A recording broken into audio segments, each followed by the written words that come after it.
mugamba muti abaagala abalungi abeekuumira okusenga phase 256 mbaaniriza ate nate olunaku olwaleero kansuubire nti muli bulungi anti nze siggwayo buli lunaku mba nfumba mutwe ngamba yiiyiza nga ngamba abaana battuka akatimba wadde kaki ng'ate kapya fresh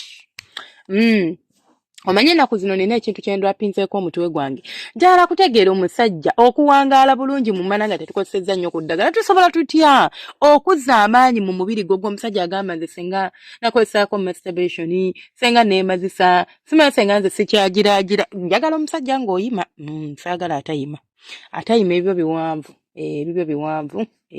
njagala ng'oyima naye nga tosobola kuwangaaza kasoloko eno audio yiyo bw'obanga siggwa agiwulidde mukyala wo nga yagiwulidde giweereze ebbaawo agiwuliriza in fact naawe omukyala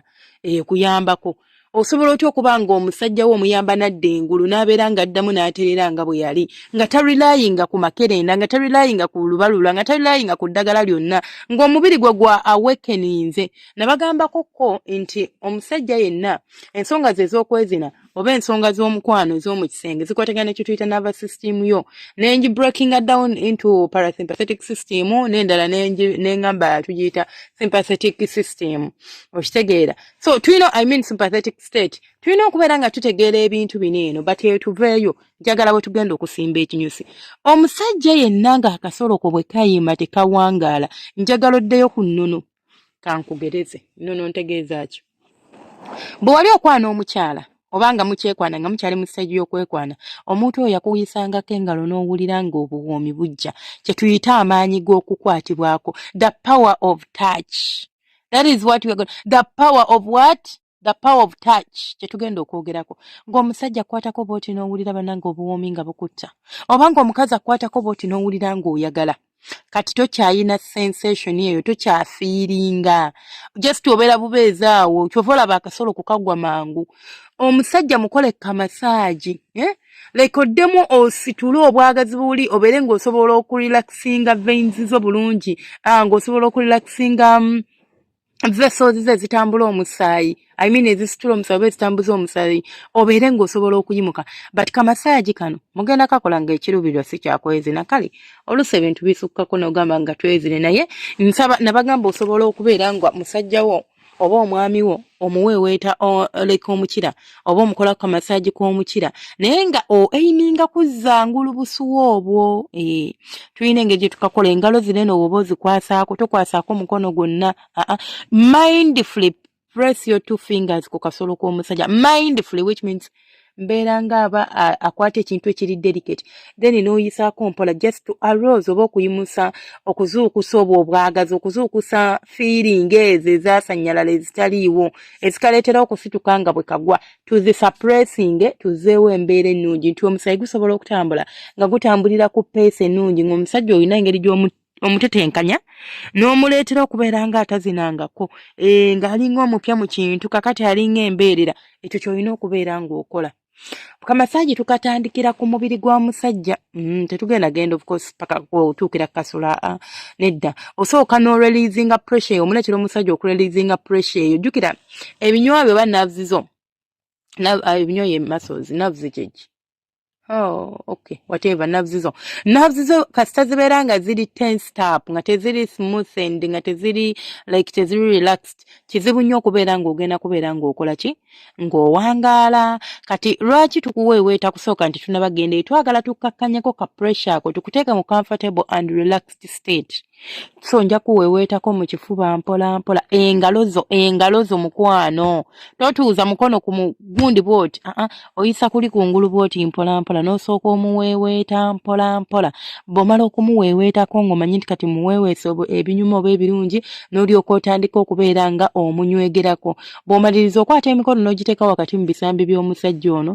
n'otandika okumuweeweeta mu bisambi awo ogenda okuwulira ng'atandise n'akasolo kaba kaayimye edda naye njagala akakana tena mu abasajja omukazi waba akuweeweeta naddala ng'omufiiringa do not stay in your head gezaako okuwuliriza ekyo kyakola okinyumirwe enjoy it do not put yourself on pressure just enjoy it release that pressure and just have that pleasure not pleasure but pleasure okitegeera nga pressure ogireleasinze then bw'omala omuweeweetako obulungi ogenda kudda ku mukira gwaffe oyiwako kwa oiro tokeerabira engalo enkalu tezigira tezimasaginga mukira kati otandikire no wansi mu binege n'osooka obikwata bwoti n'otandika okubizannyisa omanye nga olinga omuntu azannyisa akapiira mu ngalo zo osooka n'obizannyisa mpola mpola nga bijujujujujujujujuju anti temundaba naye tofaayo bizannyise so bw'omala okuzannyisa amanege g'omusajja wo bulungi nnyo ogenda kudda waggulu awo waliwo kalayini akava eno ewali amanege okukkirira newagenda ewafuluma namba 2 kalayini ako ogenda kateekako ekigalo kyo ekisajja otandika okukapuresingako mpolampola ng'okazanyiikiriza omukira gugenda kwereega omusajja nalinza n'okusammula naye yo si nsonga nze njagala waaba asamudde kirungi asammule tuddemu tumusitule ensonga enkulu wano so ogenda kubeera ng'okola ki ng'onyigako kwako akalayini mpolampola oyisaako mpolampola bw'omaliza n'ojja n'okwata omukira gwaffe ng'ogukwasa engalo 2 ekigalo ekisajja n'ekigalo ekitini n'ekigalo ekiddako the index finger and the thumb finger n'otandika okubeera ng'oweeweeta mpolampola oba sikye lekituuzaako engalo zezo ku mukira bwoti then otandika okuyisaako mpolampola nga bw'okiwulira jangu eno ku kitwe ekyo kibeera oluusi nga kyanaabinga oluusi nga kiri too sensitive okiba kiri too sensitive njagala tukakkanye ku sensitivity yaakyo ekitwe ekyo ogenda kikwata otandika okuzannya wabanga omusajja alina ekiriba otandika okusika ekiriba ng'okyambululako nga bw'okizzaako oba sikyo engeri gy'oba olina ku oiro wobanga omusajja musale okwata engalo zo zino 2 n'ozituuza ku kitwe okwo n'otandika okukisika ng'osika ne kiva mu ngalo zo n'omala n'oddamu wansi n'osika ne kibuuka mu ngalo zo n'oddamu n'odda wansi ogezeeko okuba ng'okkakkanya ku pressure eyo eri mu kasolo ke ne mu mubiri gwe kasita okakasa nti pressure kati eweddemu omuntu alirelaxinza kkakkanye awo obeera waddembe okubeera ng'oproceedinga oba ng'okola ekiddako kwe kuweeweeta omusajjawo mpolampola mu magulu n'oddamu n'oyambukawo ku mukira n'oguweeweeta n'ogumasaaginga in a way of massaging si light touch zino eziri very light no sensational massage omuntu oba omuweeweeta naye nga toteekako pressure ku mubiri gwe